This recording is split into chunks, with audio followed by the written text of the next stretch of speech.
নমস্কাৰ ৰাইজ, মই জ্যোতিৰ্ময়। আজিৰ এই ভিডিঅ'টো কোনো লাইক, শ্বেয়াৰ, ছাবস্ক্ৰাইবৰ আশাত বনোৱা নাই। আজিৰ এই ভিডিঅ'টো বনাইছোঁ মই 2025 বৰ্ষৰ 19 ছেপ্টেম্বৰৰ পৰা 26 ছেপ্টেম্বৰলৈ কি দেখিলোঁ, কেনেকুৱা মানুহৰ মুখা খোল খালে, সেই তাৰ ওপৰতে মই ভিডিঅ'টো বনাইছোঁ।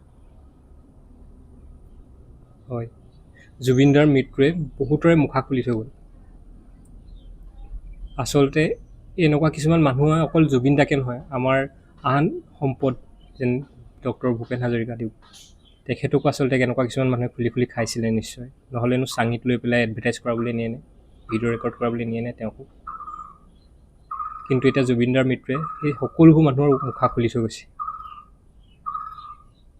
আচলতে আজি অসমীয়া জাতিটো কোন দিশে গৈ আছে? অসমীয়া শত্ৰু। এতিয়া জুবিনদাৰ মৃত্যুৰ পিছত আমি সকলোবোৰ আৱেগিক, সকলোবোৰ দুখী। তাৰে মাজত মই এনেকুৱা ফেচবুকৰ দেখিলোঁ, মানে এনেকুৱা ডিজিটেল ক্ৰিয়েটৰ 5 মিনিটৰ মূৰে তেওঁলোকৰ দুখ লাগে। কি হ'ব মোৰ? তেওঁলোকৰ 5 মিনিটৰ মূৰে দুখ লাগি এটা পষ্ট লিখিবলৈ সময় হৈছে, ইমানেই দুখ লাগিছে। পষ্ট মানে কি? আনৰ ক'ৰবাৰ পৰা ফটোকপি আনিব, ইয়াৰ পৰা আনিব, তেনেকৈ কৰিব। কিয়? কেইটামান পইচাৰ আশা। মানুহ এনেকুৱা তললৈ গৈছে। দুখ সকলোৰে লাগিছে, সকলোকে ন্যায় লাগে এতিয়া। তাৰে মাজত মই কি দেখিলোঁ, সেই আছেই তেনেকুৱা ধৰক দুখ লগা 5 মিনিটৰ মূৰে এটা পষ্ট। কিন্তু তাৰে মাজত এনেকুৱা আছিলে যিয়ে ধৰক যিগৰাকী পত্নীয়ে নিজৰ স্বামীক হেৰুৱাইছে, পতিজন যোৱাৰ লগে লগে তেওঁ চৰিত্ৰত আঙুলি টুৱাব পৰা মানুহো দেখিলোঁ। আমাৰ ইমানেই নিকৃষ্ট চিন্তাধাৰা হৈছে, মানুহজন মৰিবলৈ পাইছেহে গৰিমা বৌৰ ওপৰত আঙুলি টুৱাবলৈ আৰম্ভ কৰিলেই। মই এটা স্ক্ৰীণশ্বট লগাই দিম। পুৰুষেও লগাইছে, পুৰুষে লগোৱাটো দুখৰ কথা। তাতকৈও দুখৰ কথা এগৰাকী মহিলাই লগাইছে। এগৰাকী বুলিয়েই নহয়, প্ৰায়বোৰ তেনেকুৱা পষ্ট। কিয় লগাইছে? কাৰণ গৰিমা বৌয়ে সিদ্ধাৰ্থৰ, এইটো তাৰ নামটো কি, সিদ্ধাৰ্থ শৰ্মা, তাক আহিবলৈ অনুৰোধ জনাইছিলে নেকি, তেনেকুৱা ভিডিঅ' এটা বনাইছিলে। আচলতে গৰিমা বৌয়ে নহয়, জুবিন গাৰ্গেও বহুত বিশ্বাস কৰিছিলে, কিন্তু সি যে বিশ্বাসঘাতক সেই কথাটো হয়তো গম নাপাইছিলে চাগে। কিন্তু সেই ভিডিঅ'টো বনোৱাৰ পিছতে বহুতৰ সন্দেহৰ আঙুলি টুৱাবলৈ আৰম্ভ কৰিলে। কিন্তু যেতিয়া আপুনি মই জুবিন গাৰ্গক চিনি পোৱা নাছিলোঁ, তেতিয়াৰ পৰাই চিনাকি গৰিমা বৌ।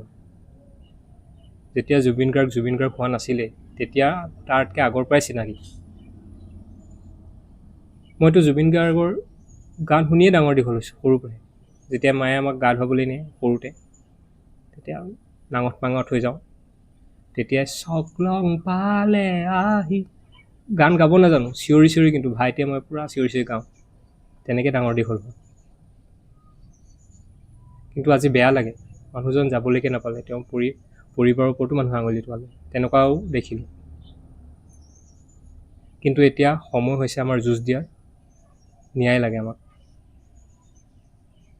মই ভিডিঅ'টো বহুত দীঘল কৰিব নোৱাৰোঁ, কাৰণ মই এনেকৈ বক্তৃতা নিদিওঁ। মোৰ এই চেনেলটো আপোনালোকে যদি চাই দেখিব, প্ৰথমতে মই এটা কীবৰ্ডত মোৰ আপোনাৰ দেশৰ কভাৰ বনাইছিলোঁ। তাৰ পিছৰ মোৰ যিটো কভাৰ আছিলে, দুচকুৰে নীলাৰে জুবিনদাৰ।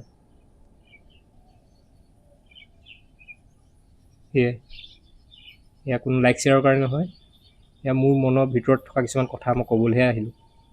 মোৰ ইমান চেনেলটোত ছাবস্ক্ৰাইবাৰ নাই, কোনে কিমান শুনিব নাজানো। এই ভিডিঅ'টোৱে হয়তো 10টা ভিউজো পাব পাৰে, তাকো মোৰ আপত্তি নাই। কিন্তু মোৰ মনৰ কুধনিখিনি মই এনেকৈ প্ৰকাশ কৰিলোঁ। ধন্যবাদ শেষলৈকে চোৱাৰ বাবে।